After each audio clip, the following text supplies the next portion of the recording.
इधर गुना पहुंचे कांग्रेस के प्रदेश अध्यक्ष जीतू पटवारी ने ड्रग्स मामले को लेकर प्रदेश सरकार पर निशाना साधा है। जीतू पटवारी ने पूछा कि सीएम मोहन यादव आखिर ड्रग्स के मामले पर चुप क्यों हैं? आखिर प्रदेश भर में ड्रग्स कैसे बिक रहा है?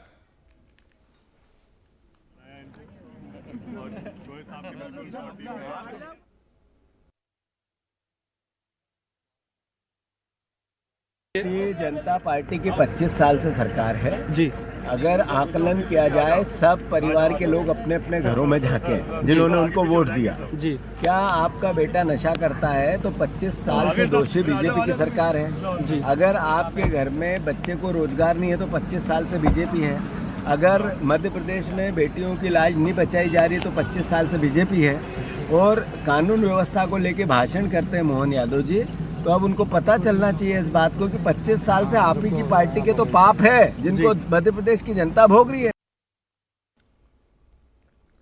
ग्वालियर में डेंगू मरीजों की बढ़ती संख्या और मौतों के बाद अब हाईकोर्ट की ग्वालियर खंडपीठ में अवमानना का आरोप लगाते हुए याचिका दायर की गई है। प्रमुख सचिव, कलेक्टर, नगर निगम कमिश्नर और स्वास्थ्य अफसरों को नोटिस जारी किया गया है। आपको बता दें कि हाईकोर्ट ने डेंगू और चिकनगुनिया की रोकथाम को लेकर आदेश जारी किया था, जिसका पालन नहीं हुआ, जिसके चलते यह बीमारी जानलेवा हो गई। ग्वालियर में प्रशासन के तमाम दावों को झुठलाते हुए डेंगू और चिकनगुनिया पैर पसारता जा रहा है। सरकारी आंकड़ों के मुताबिक 44 दिन में डेंगू के 835 केस आ चुके हैं और 5 लोगों की जान भी जा चुकी है। डेंगू के इस बढ़ते प्रकोप को लेकर एडवोकेट अवधेश सिंह भदौरिया ने हाईकोर्ट की ग्वालियर खंडपीठ में याचिका दर्ज करते हुए जिम्मेदार अफसरों पर कोर्ट के आदेशों की अवमानना का आरोप लगाया। दरअसल 2018 में एक याचिका दायर की गई थी, जिसमें अगस्त 2019 में कोर्ट ने अंतरिम आदेश पारित किया था, जिसमें हाईकोर्ट ने नगर निगम, स्वास्थ्य विभाग को विभिन्न बिंदुओं पर कार्य योजना बनाकर काम करने के निर्देश दिए थे।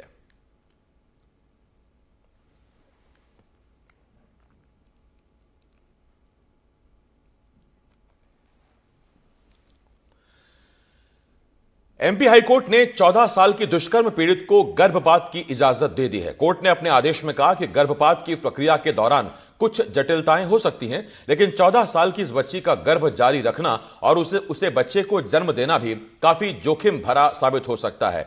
बच्चे का जन्म इस किशोरी के लिए शारीरिक, मानसिक और सामाजिक स्तर पर भारी आघात का कारण बन सकता है। गौरतलब है कि पीड़िता के साथ ज्यादती उसके रिश्तेदार ने ही की थी और वो 28 हफ्ते की गर्भवती है। इस मामले में पीड़ित के पिता ने बैतूल में शिकायत दर्ज कराई थी, जिसे बाद में नर्मदापुरम ग्रामीण थाने में केस ट्रांसफर किया गया। पीड़ित के पिता ने गर्भपात के लिए भी पुलिस से अपील की थी, जिसके बाद यह मामला मध्य प्रदेश उच्च न्यायालय की कानूनी सहायता समिति को भेजा गया।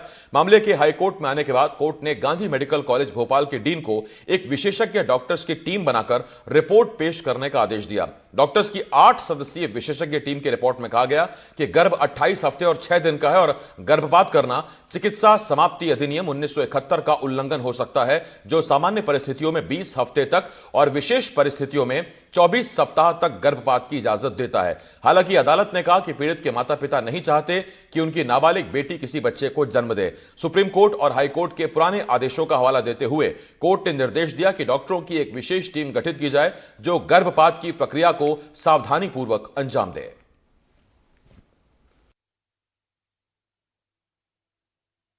मध्य प्रदेश उच्च न्यायालय ने एक 14 वर्षीय नाबालिग लड़की के गर्भपात की अनुमति दे दी है।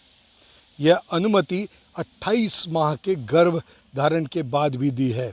उसके एक निकट संबंधी ने उसके साथ दुष्कर्म किया था, लेकिन उसके माँ बाप नहीं चाहते कि यह बच्चा हो, क्योंकि इससे बच्ची के जीवन पर बुरा प्रभाव पड़ेगा।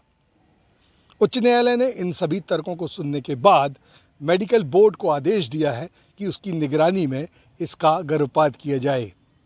सामान्य तौर पर 20 सप्ताह और अधिकतम 24 सप्ताह के गर्भ को ही गर्भपात की अनुमति दी जाती है, लेकिन इस नाबालिग का 28 सप्ताह का गर्भ है।